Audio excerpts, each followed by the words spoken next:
You grow up in Villarreal. Not the football club, the city, the part nobody films, the part where the smell of ceramic tile dust comes through every window because somebody's father works the factory floor 6 days a week, and the 7th day he sleeps so hard you check if he's breathing. Your father does not watch football. He thinks it is a distraction. He is right. You watch it anyway. There is a patch of tarmac behind the apartment blocks on Carrer de la Pau, 40 metres long, bounded on one side by a concrete wall and on the other by parked cars that belong to people who would shout at you if they saw you. You play there every afternoon from the age of 6. The wall teaches you things no coach ever could. The ball comes back faster than any teammate. It comes back honest. It doesn't lie to you about where your touch was. By the time you are 9, you can receive a ball off that wall with the outside of your right foot and spin into space in a single motion. The spin takes 4 seconds. You spend 4 months getting it to 0.4 seconds. The first time you do it in a real match, the opposing midfielder is still watching where the ball used to be. There is a man named Danny. He is not your father. He coaches the under-10s at the local club for free on Saturday mornings, and he drives a van that says Fontanera Molina on the side, because that is his actual job. He sees you on the tarmac one evening in October. He stands and watches for 11 minutes without speaking. Then he says, "You're holding your shoulder wrong. You drop your left shoulder before you go right every single time. You didn't know you were doing it." He shows you how to flatten your shoulders, how to make your body a lie, how to look one direction and already be committed to another before the defender's brain has finished reading you. This is not speed. You are not the fastest. You will never be the fastest. This is something older and harder to name. It is deception practiced until it becomes instinct. Danny drives you to trials in that van. Valencia, Castellan, then further. He takes days off work. He never mentions it. You win a place in the Valencia CF Youth Academy when you are 12. The drive from Villarreal is 63 kilometers. You do it 3 times a week for 2 years. Danny does it every time. He dies in March of the year you turn 14. An aneurysm. He is in his kitchen when it happens. Nobody finds him until the Tuesday. You do not miss training. This is not cruelty. This is the only thing you know how to do with something that has no solution. The academy is full of boys whose parents have read books about athletic development. They eat specific things. They have physios. They talk about their brands while they are 14. You eat what your mother makes, and your mother makes whatever was cheap. You sleep in a room that faces a street light, and you learn to sleep through it. What the academy gives you is structure and opponents. Opponents who are also good. For the first time, the wall gives you back a fight. You learn in those years the geometry of the penalty box. Most forwards think about where they are. You think about where the goalkeeper is. Those are different problems. A goalkeeper has a position, a weight distribution, a momentum. By the time you are 16, you can read a goalkeeper's lean the way a card player reads a face. You know from the angle of a goalkeeper's right hip whether he will move early or late. You know it in the half second before you shoot, and you use that half second to decide not just where you are putting the ball, but how hard. Because placement and pace are not the same solution, and knowing which one a specific goalkeeper hates more is the difference between scoring and not. You are not a genius. You are someone who thought about this for 10,000 hours while other people were doing other things. Valencia give you your debut at 17, 53rd minute, Segunda División, away at Real Zaragoza. You touch the ball 4 times. You score once. It is a first-time finish from 8 yards on your weaker foot, low and hard across the goalkeeper to the far post. And the goalkeeper gets a hand to it, but not enough of one, because you hit it at 78 miles per hour off a surface you practice specifically, because everyone says it's your weaker foot. And you decided at 15 that weaker foot was a choice, not a fact. The next 3 years are not glory. They are work that looks like patience to people who don't understand it is just more work. Loan spells. Murcia. Then Levante. 14 goals in 31 games in the second season at Levante, and the number that matters is not 14, it is the XG differential, which is minus 0.3, meaning you scored 14 goals on chances that were collectively expected to produce 14. 3, meaning you are performing exactly at expectation, meaning you are not yet doing the thing that separates good from unrepeatable. You know this. You watch the numbers. You watch yourself on film for 2 hours every Wednesday. You are not sentimental about what you see. The thing that changes is your movement before the ball arrives. Every forward waits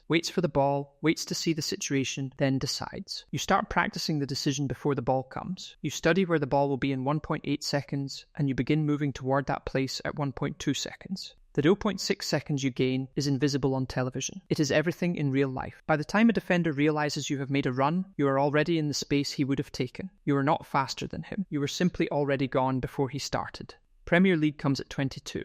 Brentford initially, because Brentford watched the numbers and the numbers said something before the names did. You score 9 in your first season. Good, not extraordinary. Then 17. Then, in year 3, the season that is happening now, you are sitting on 26 goals in 31 games with 7 left to play, and you are 2 goals clear of the next man, and every camera in England has learned your face. Here is what nobody tells you about being the top scorer. The goals get harder as the season goes on, not because you tire, because they have footage. By February, every team has a 16-page dossier on your movement patterns. They know you favour the near post on cutbacks. They know you go low left when the goalkeeper is tall. They adjust, so you adjust faster. You score a hat-trick against Chelsea in March by doing something you have never done before in a professional match. You take your first touch long, past your body, forcing a second contact, which makes you look off balance, which draws the centre-back half a step early, which creates 4 yards of space that was not there before, and 1.4 yards is enough. You practiced that touch for 3 weeks specifically because you knew Chelsea would be closing your first touch, and you wanted a touch they had never seen on any tape of you. There is a game in April, a Tuesday. Wolves away. You play 60 minutes and you score twice, and then the manager takes you off because the season is long and there is a bigger game Saturday, and you sit in the dugout and watch the final 30 minutes and Wolves score 3 times and you lose. And after the match, a journalist asks you if you think the substitution cost the team, and you say no. You say, the manager made the right call. He needs me Saturday. You mean it. You are not performing graciousness. You simply understand that the team is a machine and you are a component, and components do not have opinions about the machine, they function within it. Danny taught you this without ever saying it. He taught it by showing up in his work van at 6 am on a Saturday in February, when the ground was frosted, and running drills with you until the cold made your fingers useless, and never once suggesting it was extraordinary. This is what you do. You show up. You do the thing. You go home. Your mother still lives in Villarreal. You called her after the Chelsea hat-trick. She said, "Did you eat today?" You said yes. She said good. That was the conversation. 7 games left. 2 goals ahead. The mathematics are not comfortable. They are interesting. You are interested in interesting problems. The thing about the Premier League top scorer is that this story is never just about goals. It is about a particular kind of mind. A mind that does not experience pressure the way pressure is supposed to work. That found its operating method in a 40-metre strip of tarmac behind apartment blocks that have since been demolished. That learned to read bodies before they moved, spaces before they opened, solutions before problems fully formed. Every era produces one. Every era forgets to explain what made them. Subscribe to our channel and follow for the rest of the season. There are more games left and the story is not finished.